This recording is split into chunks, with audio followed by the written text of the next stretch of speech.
So John, thanks so much for taking the time to have a chat to me today. Nice to be here, Matt. Thanks for having me. No Appreciate dramas. it. You mentioned in your presentation that a lot of older leaders now are stepping down, and of course to take their place are the Gen X and the Gen Y. But of course a lot of them aren't particularly ready to take on such big roles. Yes. What do you think it is that particularly Gen Y are lacking? Well, I would say, and in fact I talked about it today, I would say that because it's such a digital world and the younger people have grown up in that digital world, there is a massive gap in critical thinking skills.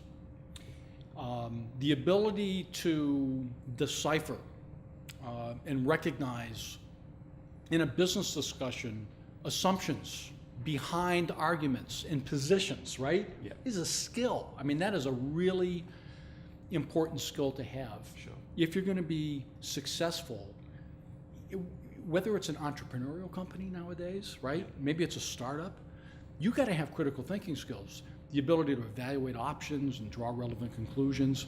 I would say more than anything else. And again, I think there's incredible in the young people, the collaborative and the team approach. Those are massive strengths. Sure. But the gap that's got to be addressed is critical thinking. Right. That's what I would say. Sure.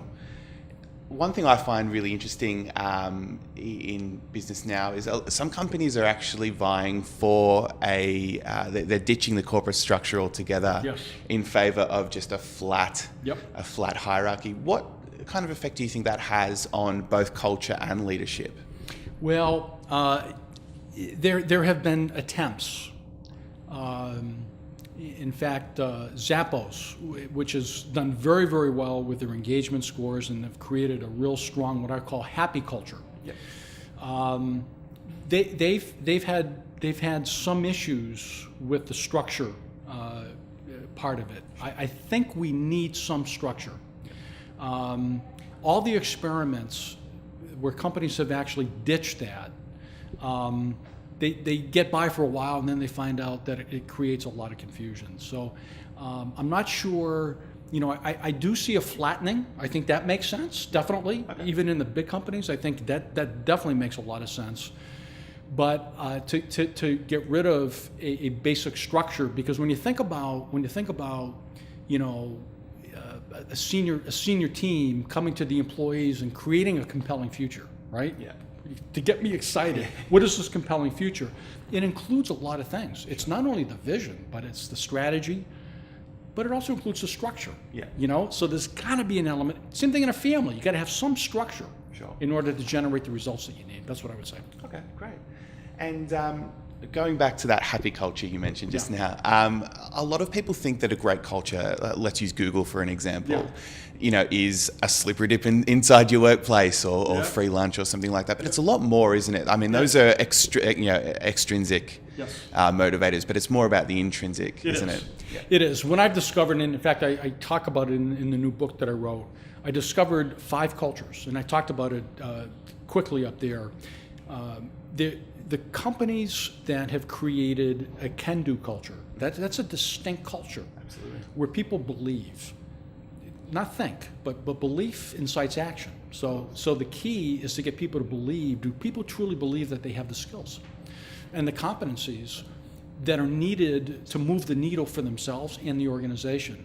So companies that really are very good at creating that can-do culture, Sure. That's a good thing. That's 1 of 5. The second one is, to what extent is there a passionate world? I talk about Tiger Tyagarajan, the 60,000 employees at Genpact. Yeah. There's a lot of passionate people running around. Yeah. Guess where it comes from? It comes from Tiger. Yeah. That's where it comes from. And it's also authentic. It's real. It's a real passion and a drive to make a difference. And some companies are really good at creating that culture, some aren't. The third is the must-do culture, and that's the culture of alignment, to what extent people feel that they're aligned with the mission and the vision. Those are really the leading indicators: can do, will do, must do. Right. So think about, when we show up for work, if you truly believe that you can execute, same thing on a sports team, you think of a team. If the players believe that they can execute, and there's passion and drive, and everybody's aligned with their role in the mission, right? You've got the three levers that are going to drive individual performance. That's another culture. And team performance, and that's a collaborative culture. Those are the 5 cultures that drive success. Right. So it's not about happiness. It really isn't. Happiness is an end result, but it's the levers that ultimately will drive. And happiness, I think, we're talking a lot about happiness in the world. It's because a lot of people are unhappy, right? Yeah. So there's a search for happiness. And I think,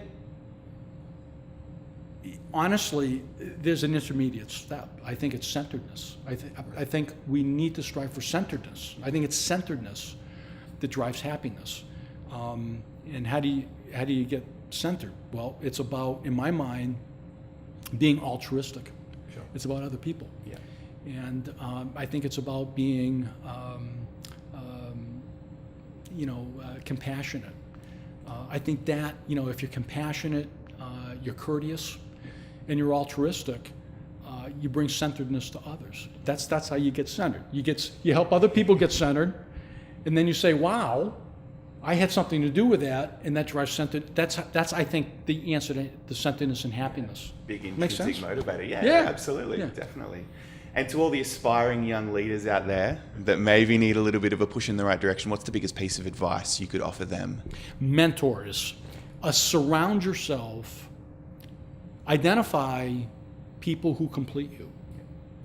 And it could be a loved one. It could be... we all need a board of directors. Yeah. And I think the younger people who tend to do better recognize that they need not only a mentor, they need a board of directors of mentors who each one offers a different way to being completed. Sure. So you might go to one person for strategic advice. You might go to another one for interpersonal advice. You know what I'm saying? We've really, in most people that you identify, that you go to them and you say, "Matt, I'd like you to be my mentor. I want to come to you because I watch you. I have a lot of respect for you. I really believe that you can help me." Most people are flattered with that. So it's pretty easy actually to create your board of directors, and then just stay connected with them. I think that's the most important thing. Wonderful, John. Thank you so much. Thank you very much, Matt. Cheers. Thank you very much.